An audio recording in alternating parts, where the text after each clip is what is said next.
Bom dia a todos. O Senhor Jesus Cristo te abençoe. Amém e amém. O texto da minha mensagem nessa manhã é em 1 de Pedro, capítulo 2, no versículo 11. 1 de Pedro, capítulo 2, versículo 11. Vamos orar nesse momento. Pai, eu te louvo e te agradeço, Senhor, por todos aqueles que, estando a ouvir esta mensagem, possam, ó Deus, refletir na Tua palavra, na Tua bondade. E que a Tua bondade, ó Deus, seja como uma muralha ao redor deles.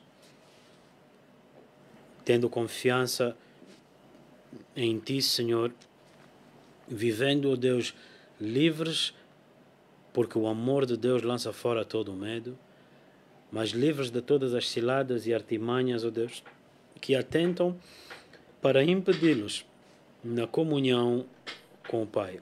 Eu oro assim, Senhor, que todas as setas, que todas as mentiras e dardos inflamados do maligno sobre cuidados da vida, enganos das riquezas, que tentam assolar a mente e os pensamentos de teu povo para fazer com que saiam da tua presença, esses pensamentos sejam levados cativos por meio deste ensino.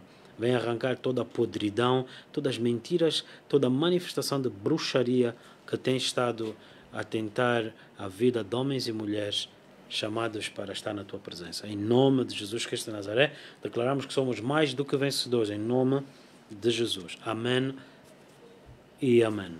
1 de Pedro, capítulo 2, verso 11.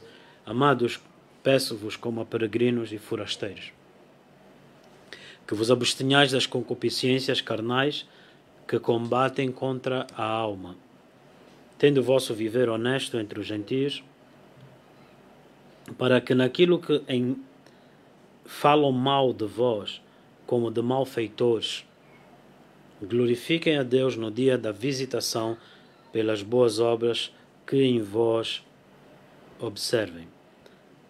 Sujeitai-vos, pois, a toda ordenação humana por amor do Senhor, quer ao rei como superior, quer aos governantes, como por ele enviados para castigo dos malfeitores e para louvor dos que fazem o bem. Porque assim é a vontade de Deus, que fazendo o bem tapeis a boca à ignorância dos homens loucos. Glória a Deus. Como livres e não tendo a liberdade por cobertura da malícia, mas como servos de Deus. Honrai a todos, amai a fraternidade, temei a Deus, honrai o Rei. Glória a Deus. Vou também abrir convosco desde já o livro de Hebreus, capítulo 13. Hebreus, capítulo 13, que diz assim no versículo 5: Sejam os vossos hábitos sem avareza, contentando-vos com o que tendes, porque ele disse: não te deixarei nem te desampararei. E assim com confiança ousemos dizer: o Senhor é o meu ajudador, e não temerei o que me possa fazer o homem. Lembrai-vos dos vossos pastores que vos falaram a palavra de Deus, a fé dos quais imitai, atentando para a sua maneira de viver. Jesus Cristo é o mesmo ontem, hoje e eternamente. Não vos deixeis levar em redor por doutrinas várias e estranhas, porque bom é que o coração se fortifique com graça e não com manjares que de nada aproveitaram aos que a eles se entregaram. Glória a Deus. Amém e amém. Então você que se ajunta a nós nessa manhã, seja bem-vindo para ouvir aquilo que é a palavra que procede do Senhor, para que você tenha um entendimento no teu coração daquilo que é a vontade de Deus para a tua vida. Em primeiro lugar, nessa manhã eu quero estabelecer um princípio básico. No livro de Jeremias, que ele diz que Deus vela pela sua palavra para a cumprir. Deus envia a palavra dele, e a palavra é uma semente. E disse o Senhor Jesus que essa palavra, a semente, a boa semente, cai em 4 tipos de solos. Cai à beira do caminho, cai naquele solo cujo coração cheio de espinhos, que representam os cuidados da vida, os enganos das riquezas. E a outra, o coração com pedras, que com muita alegria recebe a palavra, mas tendo pouca profundidade, então a perseguição faz com que em pouco tempo se escandalize. E o outro é o solo livre das outras condições passadas.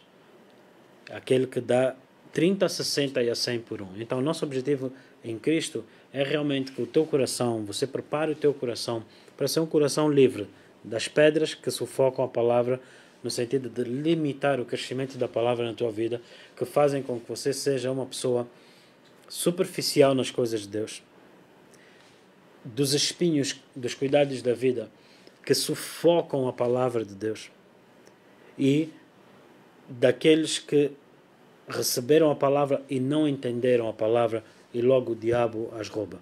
Então, o grande foco, não se esqueça, o grande objetivo em trabalhar o teu coração, em Provérbios 4 diz sobre todas as coisas, guardai o coração.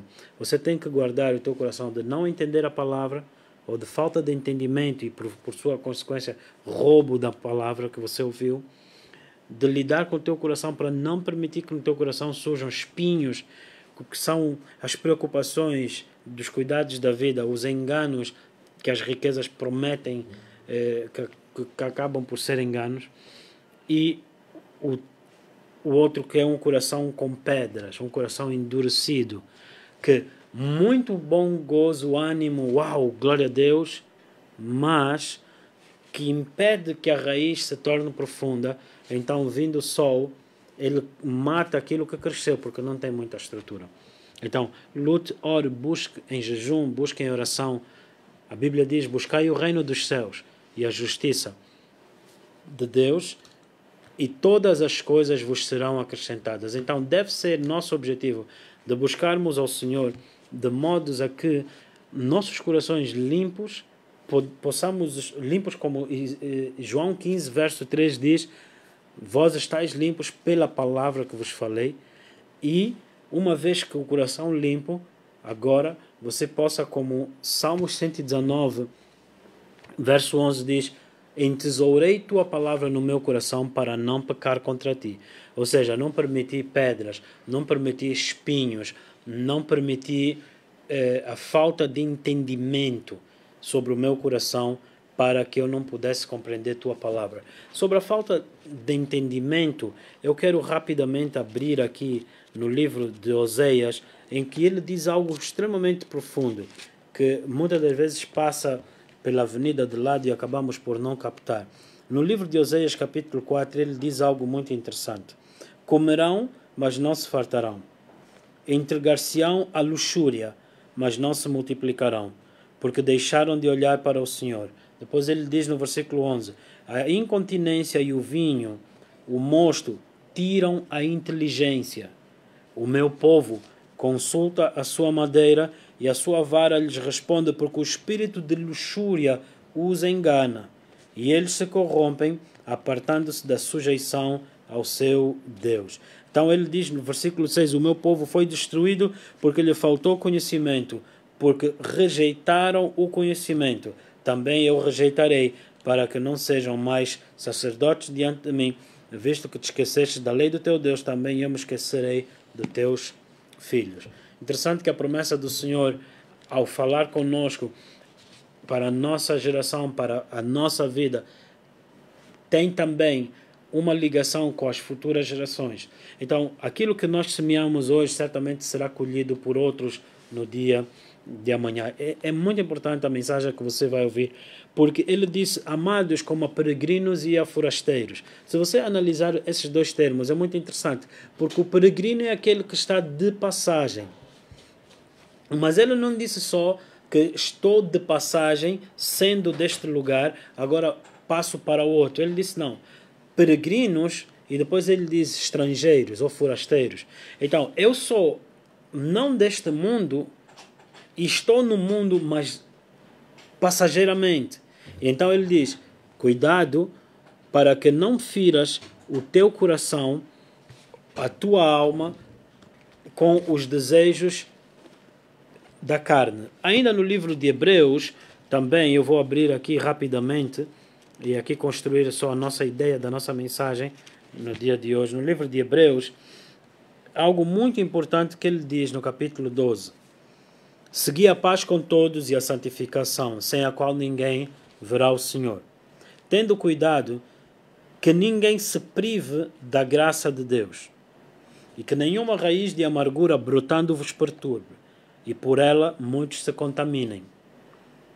E ninguém seja devasso ou profano como Esaú, que por um manjar vendeu o seu direito de primogenitura, o seu chamado, porque bem sabeis que, querendo ainda depois herdar a bênção, foi rejeitado, porque não achou lugar de arrependimento, ainda que com lágrimas o tenha buscado.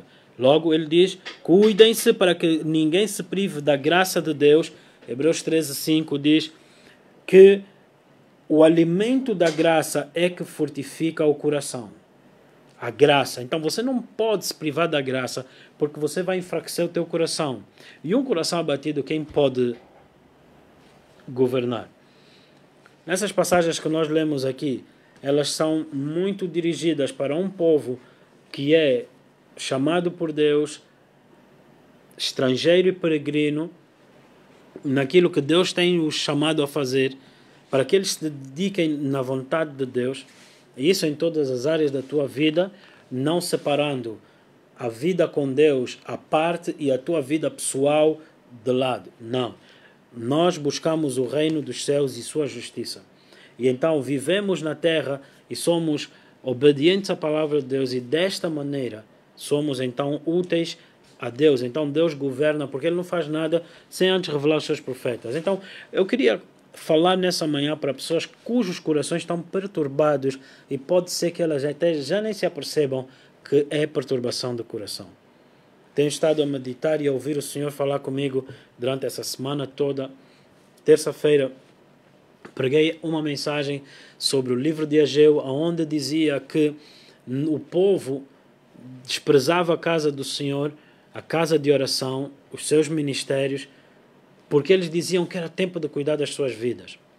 Mas esse mesmo povo que o faz hoje tem também como uma retaguarda, onde Paulo diz aqui, cuidado para que não ouças falsos ensinos que não produzem nada. Por quê? Este mesmo povo que vai desprezando o Senhor, ele parece que tem uma garantia. E qual é a garantia? O Deus da segunda chance. Eu tenho estado a ouvir várias vezes pessoas dizerem, não, Deus é um Deus que nos dá uma segunda chance. Mas acabamos de ler aqui, e não sejam profanos nem devassos, como Esaú, que tendo a primeira chance, desprezou, e que quando com lágrimas foi buscar a segunda chance, não achou lugar para recuperar a chance ao lugar que ele quis. E então, muitas das vezes, nos convencemos de falsos ensinos, convencemos-nos por mentiras, convencemos-nos com sofismas que acabam simplesmente por nos desviar, pensando que a qualquer momento Deus vai aceitar o resto que a gente lhe oferece. Então, queridos irmãos, aquele que tem ouvidos ouça, eis que eu bato a porta, e aquele que ouvir, entrarei e cearei com ele. A palavra de Deus diz que por causa do sangue de Jesus não existe maldição nenhuma, que assim como a andorinha, que no seu voo não acha repouso, não existe maldição nenhuma que possa repousar sobre nós por causa do sangue do Cordeiro. Então, quando nós estamos debaixo de obediência e aliança com o Senhor, a nossa vida ela é protegida pelo Senhor. E Ele disse, quando acabamos de ler, eu não vos deixarei, não vos desampararei. O Senhor é contigo. O Senhor é contigo desde o teu nascimento, muitos escolhidos desde o ventre da sua mãe para servirem ao Senhor. O Senhor te conhece, você está cravado na palma da mão do Senhor. Cristo em nós é a esperança da glória. O Senhor tem um propósito para a tua vida. Mas aquilo que nós hoje abordamos, que os cuidados da vida e os enganos das riquezas, tua vida é de extrema importância, você é importante. Mas o que nós ouvimos aqui no livro de Hebreus é que com confiança, entremos com confiança, permanecemos com confiança. Para que nós tenhamos confiança no Senhor, nós temos que guardar o nosso coração, para que o nosso coração não comece a desconfiar do Senhor, porque agora a amargura entrou nos nossos corações. Queridos irmãos, a amargura, mara que significa águas amargas, a amargura tem a capacidade de te separar da dependência do Senhor. A Bíblia diz que em Coríntios Paulo foi orar dizendo: Senhor, eu tenho essa fraqueza. Talvez a tua fraqueza sejam os cuidados da vida, a tua fraqueza sejam as necessidades, os sonhos, e que você não está a conseguir realizar. Mas o Senhor disse a Paulo: não temas pela tua presente situação, a minha graça te basta, e o meu poder se aperfeiçoa na tua fraqueza. Muito interessante quando eu olho para a palavra poder, se aperfeiçoar na tua fraqueza.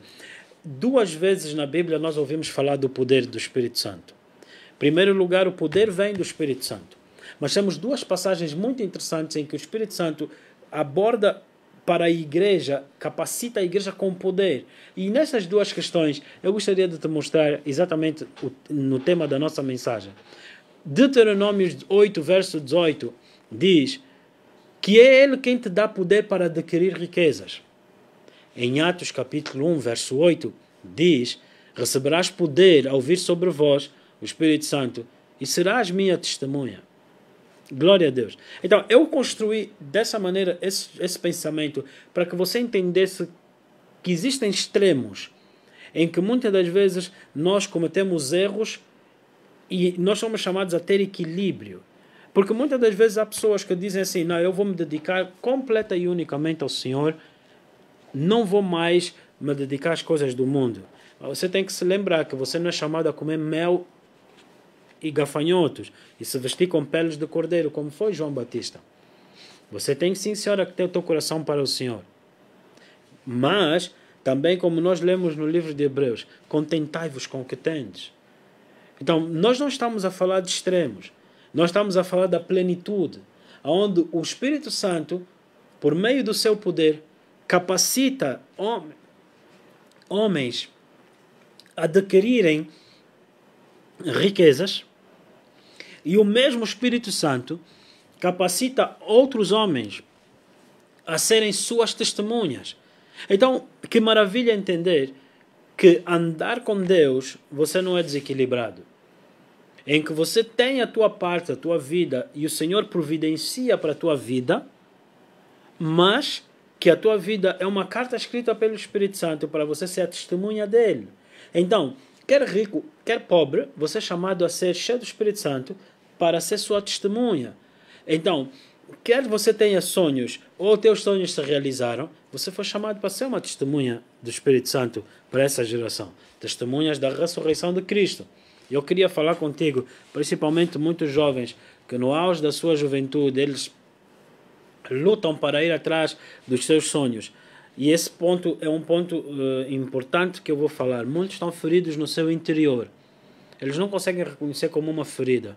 Mas, pela ostentação de um do lado direito, pela realização de sonhos do outro do lado esquerdo, o que acontece é que muitas das vezes outros ficam expostos a essas situações onde Deus está a dizer: confia em mim, segue-me. E a Bíblia diz no livro de Salmos 73, quando vires o ímpio prosperar, não te aflijas. Por quê? Porque Asaf, um homem na presença de Deus, se tornou amargurado. Ele perdeu a graça porque ele se tornou amargurado. Ele disse: em vão me tenho santificado, porque eu vejo o ímpio prosperar, mas eu que me santifico não prospero. Até que entrei na tua presença e coloquei, e vi que tu colocas um caminho escorregadio para esses que se desviam. Glória a Deus. Então, entenda isso. Você precisa de guardar o teu coração confiando no Senhor. Busque a face do Senhor. Busque o amor dele. Busque conhecer Jesus. Por quê? Porque o Evangelho, a mensagem do Evangelho, se você estudar o Velho Testamento, você tem que entender isso. Por quê? Porque a nossa mensagem não é um discurso para a pobreza. Não é um discurso para a mediocridade. Muito pelo contrário. É um discurso da mensagem do reino dos céus, de excelência, de prosperidade, mas com modéstia. Com entendimento de um coração servo, um coração simples. Não, um coração livre da idolatria. Porque é importante você entender que quando Elias, no Velho Testamento, chegou para Israel e disse: sobre a minha palavra deixará de chover, só voltará a chover sobre a minha palavra, É necessário você entender que aquele povo tinha um modo de vida, um estilo de vida em que eles confiavam que sua prosperidade econômica, financeira, social advinha do culto a Baal. Então, quando nós estamos a falar de Deus e a nossa vida, muitas das vezes as pessoas dizem assim, não, busca Deus, Deus vai providenciar para ti, Ele é Deus, Ele é Pai. Não, você tem que entender que a mensagem no Velho Testamento foi dirigida a um povo que confiava em deuses para adquirirem riquezas, adquirirem prosperidade. Por exemplo, lembro-me de muitos anos atrás na Inglaterra, enquanto pregava o Evangelho nas ruas de Londres, me foi dito, Deus é lá em África, eu tenho dinheiro.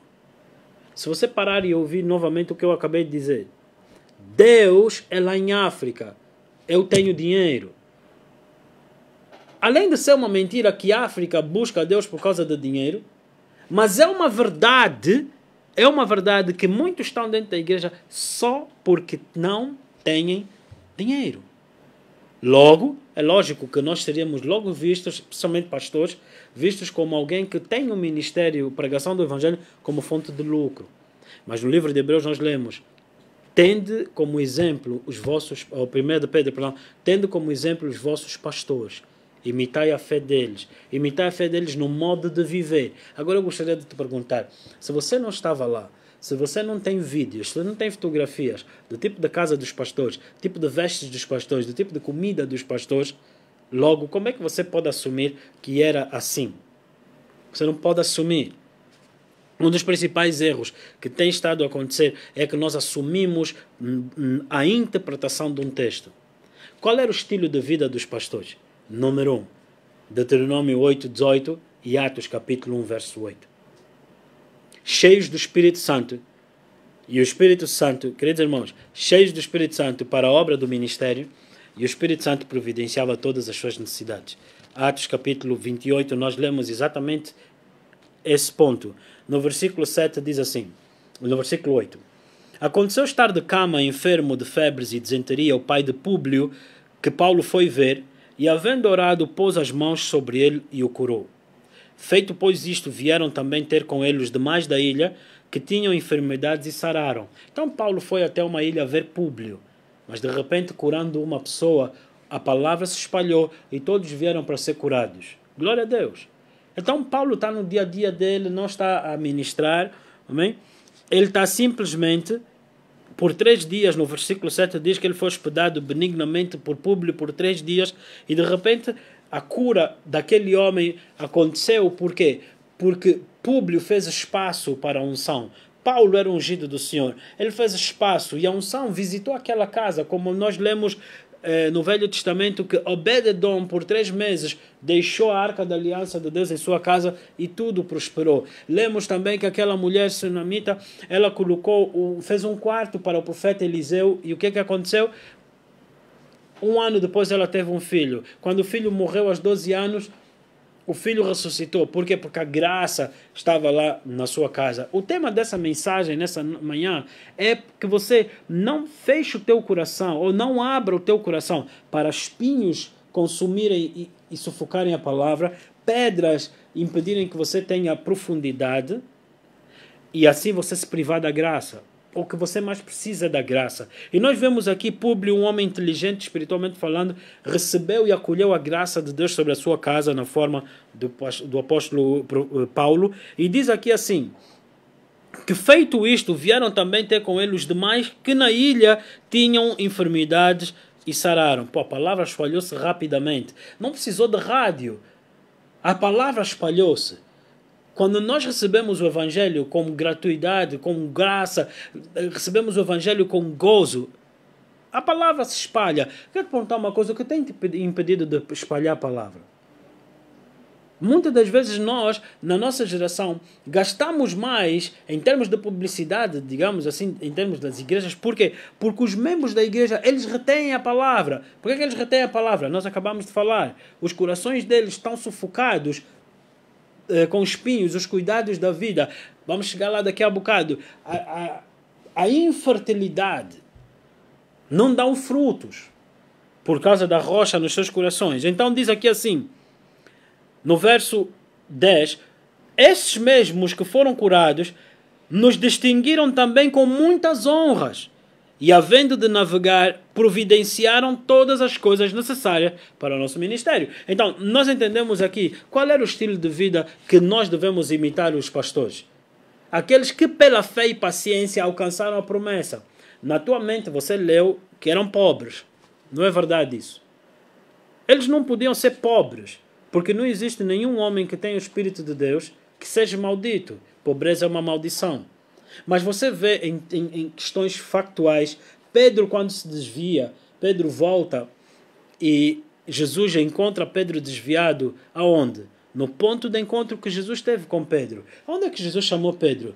Lhe dizendo, vindo após mim farei de ti pescador de homens. Aonde? No barco. Então você vê que os barcos de Pedro continuaram a produzir, ou seja, continuaram a pescar enquanto Pedro estava aos 3 anos e meio com o Senhor Jesus. Então nós entendemos aqui que Pedro estava no ministério, mas ele tinha os seus negócios que estavam a continuar a render. Nós sabemos que Jesus trabalhava numa carpintaria, é um negócio de família. Sabemos que Jesus, quando entrou no ministério, não queimou a carpintaria, continuou a rentabilizar. Então é muito interessante que nós vemos que Paulo tinha uma empresa de construção civil. Nós vamos chamar empresa. Ele diz que ele era o fazedor de tendas. Nos nossos dias de hoje seria outro material. Então nós precisamos entender que eles não eram pobres, economicamente falando, como modelo que os pastores têm de imitar. Mas o que havia, ou que as ovelhas têm de imitar os pastores, mas o que havia neles era um sério compromisso com o avanço do Evangelho, a redenção das outras pessoas, porque também há ovelhas de outro aprisco. Então, o estilo de vida que eles viviam era dedicado em cumprir a sua parte com Deus, em primeiro lugar, na obediência da fé, no estilo de vida, na obediência em santidade e em pureza, e depois pregar o Evangelho para outros. Porque você não pode ser hipócrita, pregar para os outros aquilo que você não faz. Você não dirá ao outro não rouba, mas você rouba. Então, eles tinham o estilo de vida da sua comunhão com Deus em santidade, obediência da fé, mas eles tinham os seus ministérios a serem cumpridos. Então, quando diz imitai os vossos pastores, ele está a falar de que eles tinham um estilo de vida modesto, não de escassez, miséria e pobreza, mas um estilo de vida de homens que buscavam e esperavam na promessa do Senhor. Glória a Deus. Então nós vemos, por exemplo, Zaqueu é um homem que era um discípulo de Jesus e ele era um homem rico. E a Bíblia nunca diz que Zaqueu abandonou suas riquezas. Então, você tem que fazer paz no teu coração se alguns irmãos na igreja serão ou já são ricos. Você não tem que lhe dizer que ele tem que abrir mão da sua riqueza. Então, o que é que você diz a ele? O mesmo que você diz a um pobre. Que você se contente com o que você tem. Mas, pastor, dizer a um pobre contentai-vos com o que tendes, não é dizer a ele que ele deve se contentar no seu estilo de vida de escassez. Não estamos a falar disso. O que é que nós temos? A promessa de Deus. Nós temos a palavra de Deus. Então, se o Senhor Deus providência prometeu que não te faltará nada, então creia no Senhor, espere no Senhor, porque muitos dizem que creem em Deus e vão sozinhos. Espere no Senhor e deixe o Espírito Santo te levar a águas tranquilas. E como é que contentar-me quando eu não tenho nada? O que é que isso significa, queridos irmãos? Número 1, nós estamos a falar de ter um estilo de vida modesto, focado em servir o Senhor. Glória a Deus. Mas de esperar no Senhor, de não permitir que os cuidados da vida e os enganos da riqueza sufoquem a palavra de Deus no teu coração. Eu sirvo a Deus aos anos que eu sirvo. Nunca me faltou pão, nunca me faltará pão. Mas eu não te disse que eu como pão com bolor. O meu pão é um bom pão. O meu pão é um bom pão.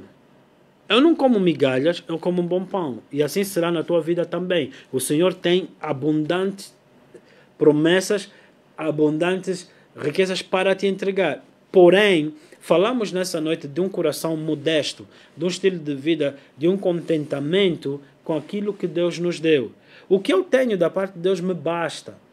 Mas, para essa juventude, deixa de falar, para muitas mulheres, ouça o que eu te digo. No livro de Gênesis, capítulo 3, disse Satanás a Eva, se comeres serás como Deus. E muitos ensinos hoje são baseados exatamente nessa versão. de você lutar para ser o melhor que você pode ser. Não te basta ser como Cristo. Cristo disse, o filho não faz nada sem o pai fazer. Ele não faz senão aquilo que ele vê o pai. E o filho veio para cumprir a vontade do pai. Viver um estilo de vida de modéstia, um estilo de vida contentando-te com o que tens. É um estilo de vida que eu vivo não para exibir a bênção do Senhor, mas eu vivo contentando com aquilo que eu tenho, e se calhar o que você tem é 1 milhão. E eu não tenho nada a ver com isso, ninguém tem nada a ver com isso. Mas a questão é o teu coração não ser um coração idólatra para ganhares uma reputação. Porque muitos sonhos que nós temos é em função até, se calhar, de ofensas ou até de vinganças do passado. Um dia também eu terei, também saberão que eu também consegui vencer na vida. Vamos dar uma chapada sem mão. E quantos é que estão a tentar dar chapada sem mão e já estão a dar soco, pontapés, agressões, e o coração dele está amargurado, endurecido, e não permitiu que a palavra do Senhor lhe transformasse conforme a promessa de Deus. E a promessa de Deus é que Deus nos escolheu e predestinou para sermos conforme a imagem do seu Filho. Então, a imagem do Filho, queridos irmãos, não é só perdoado. A imagem do Filho não é só herdeiro. A imagem do Filho é que o Filho era zeloso pelas coisas do Pai. O filho pródigo, quando nós lemos na Bíblia, ele estava a esbanjar a sua herança. E quando a sua herança terminou, as condições apertaram, a Bíblia diz que ele caiu em si no momento que ele olhou e disse, na casa do meu pai, os trabalhadores vivem melhor do que eu. Queridos irmãos, está na hora de você não só voltar para a casa do teu pai, está na hora de você cair em si e entender que o teu pai tem algo melhor para a tua vida. E ele disse, eu vou para a casa do meu pai só para ser servo. Ele voltou para a casa do pai, no coração dele, para ser um servo. Com que objetivo? Para comer melhor do que ele estava a comer com os porcos. Ele queria simplesmente a dose dos servos. Então Deus não lhe recebeu como servo. Recebeu-lhe como o pai lhe receberia. Como o pai quer te receber a ti como filho. Mas a necessidade da mudança de coração. Queridos irmãos, ele, debaixo da acusação, disse, vou só como servo. Debaixo da acusação do erro dele, ele disse, vou só como servo. Então, nessa manhã, deixa eu te falar uma coisa. A acusação dos teus pecados é que te impede de ouvir o Evangelho. Parte da acusação dos nossos pecados é que o nosso pecado nos afastou da glória de Deus, logo o que vivemos, sofremos, é consequência do nosso pecado, logo da acusação do nosso pecado. Não necessariamente que você se sinta acusado, mas a condenação do nosso pecado é também o salário que nós recebemos. Então preste bem atenção, Deus tem mais para ti. Deus tem tudo para ti. Ele é rico para contigo. Mas Ele quer que você volte para Ele. Então o filho pródigo disse, na casa do meu pai os trabalhadores têm mais do que isto. Muitos de nós ouvimos, às vezes, sem nos apercebermos, que muitos estão aí buscar Deus, porque na casa de Deus tem melhor. Isso é idolatria. Por que é idolatria? Porque era acerca da casa do pai, o pai. E não acerca do que na casa do pai teria. É acerca do pai. Por isso é que eu li Oséias, o povo perece por falta de conhecimento. Muitos estão dentro da igreja para garantir que o Senhor vai providenciar para ele. Mas a Bíblia diz, dando o Pai, tendo Ele nos entregue o Filho, não nos dará com o Filho todas as coisas. Se o Filho já foi dado, quando é que Ele te dará as outras coisas? Te deu também com o Filho. Então não foi só perdão dos pecados, foi acesso à herança.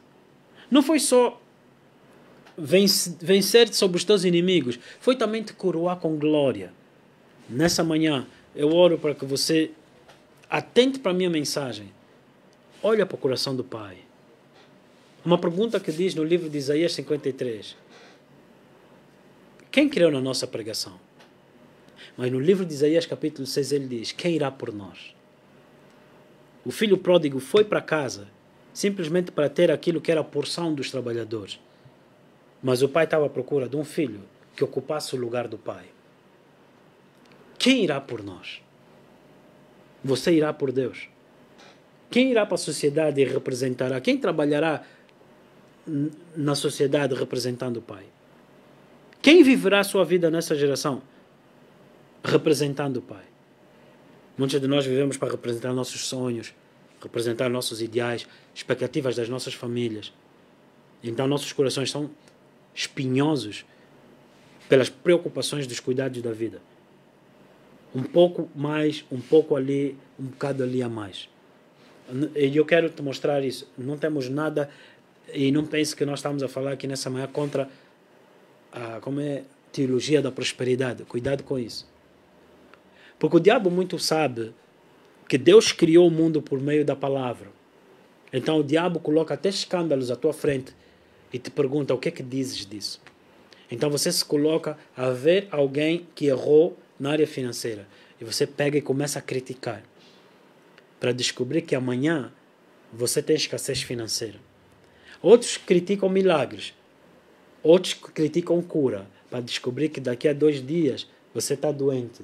Mas como é que você vai fazer se você criticou a cura, se criticou milagres? Como é que você vai fazer se você criticou a prosperidade?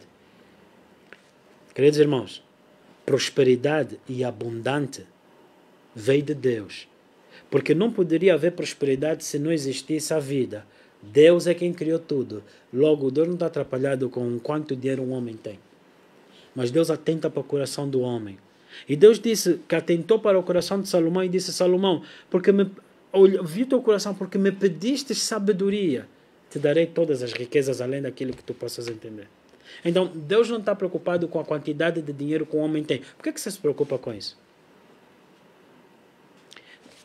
O que nós estamos a falar é de um coração modesto, de um coração revestido de humildade.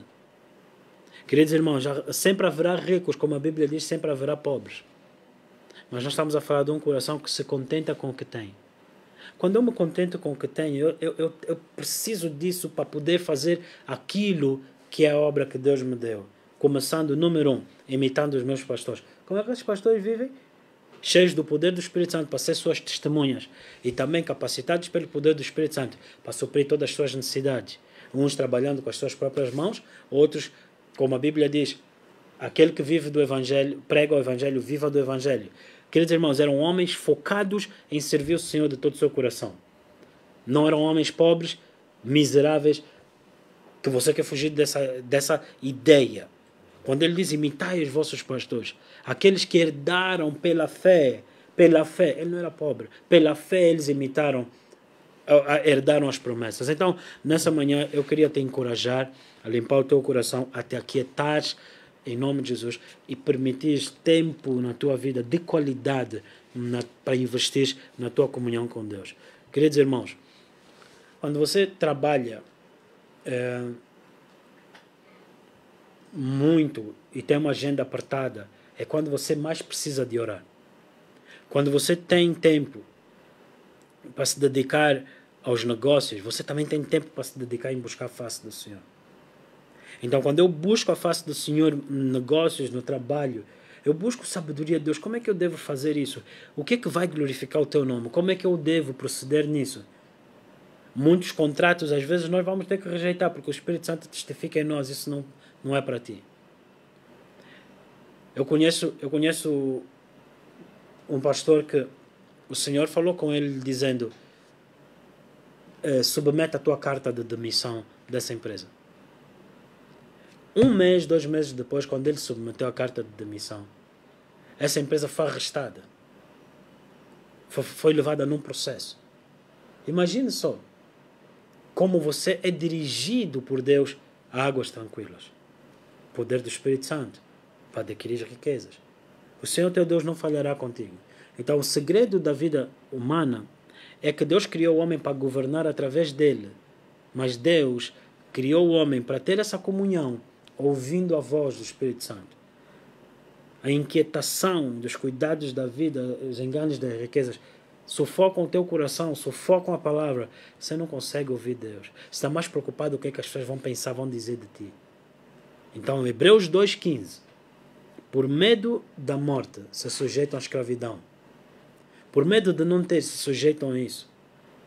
Com a ânsia de ter, com a ânsia de ir para ali, se sujeitam à escravidão. Porém, queridos irmãos, estude a Bíblia, estude Abraão, estude Isaac, estude Jacó, estude Moisés, estude Josué, estude todos os homens da Bíblia, José, e você vai ver homens em diferentes áreas da sociedade. Uns no clero ministrando ao Senhor, outros juízes, outros reis, outros governadores, outros conselheiros. E você notará uma coisa: todo homem que teme o Senhor, o anjo do Senhor se acampa ao redor dele, lhe dando direções para prosperarem financeiramente e também, ao mesmo tempo, cumprindo a vontade de Deus na sua geração. Que Deus te abençoe, que você seja uma referência nessa geração. Uma referência no sentido de que você não precisa de abandonar o Senhor para ir buscar Baal pelas riquezas injustas. Mas que você pode esperar no Senhor, buscar o seu reino, sua justiça, ser o bom cheiro de Cristo e o Senhor te usar. Amém e amém. Glória a Deus.